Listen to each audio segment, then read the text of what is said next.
আয়ান বাবু, তুমি কি করছো? ছবি আঁকছো? কি খাচ্ছো? তোমার পাশে কি আছে?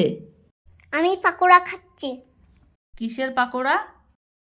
কাবলি ছোলার পাকোড়া। কেমন হয়েছে? খেতে দারুণ হয়েছে। খুব মনোযোগ সহকারে ছবি আঁকছো।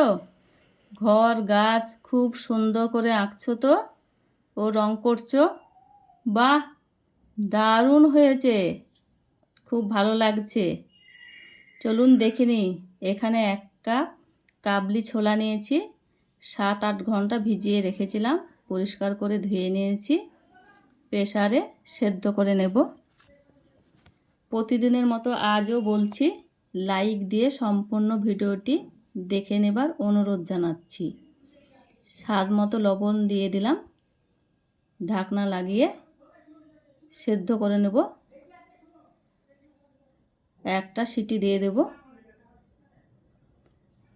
আমার চ্যানেলে নিত্য নতুন রেসিপি পেতে লাইক করে পাশে থাকবেন।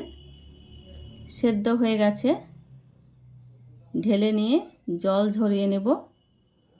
আপনাদের একটা দেখাচ্ছি, দেখুন সেদ্ধ হয়ে গেছে। পাশে রেখে দিলাম।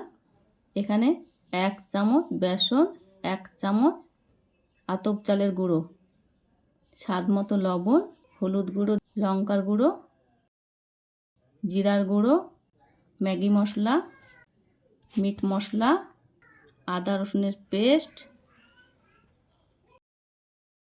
অল্প অল্প জল দিয়ে ব্যাটারটা গুলে নিচ্ছি।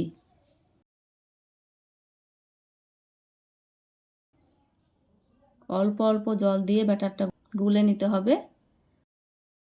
তাছাড়া পাতলা হয়ে যেতে পারে। হাত দিয়ে খুব সুন্দরভাবে ফেটিয়ে নেব। দেখুন এইরকম হবে, খুব পাতলাও হবে না, খুব ঘনও হবে না। সেদ্ধ করা ছোলা দিয়ে দিলাম ব্যাটারে, দিয়ে আবারও ভালোভাবে মাখিয়ে নিচ্ছি। এখানে কড়াইয়ে সাদা তেল দিয়ে গরম করার জন্য রেখে দিলাম। আবারও কাবলি ছোলা মাখিয়ে নিয়ে দিয়ে দিলাম একটা একটা করে ভাজার জন্য।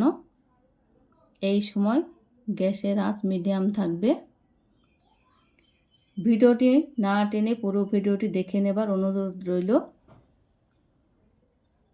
পাকোড়াগুলা বাদামি কালার করে ভেজে নেব। এইভাবে নেড়ে চেড়ে ভেজে নেব। ভিডিওর নোটিফিকেশন পাওয়ার জন্য বেল আইকন প্রেস করে রাখবেন। বাদামি কালার করে ভাজা হয়ে গেছে, এবার আমি তুলে নিচ্ছি। দেখুন দেখতেই কত সুন্দর লাগছে, কতটা মুচমুচে হয়েছে। বাকি ছোলাগুলা একই রকমভাবে ভেজে নেব।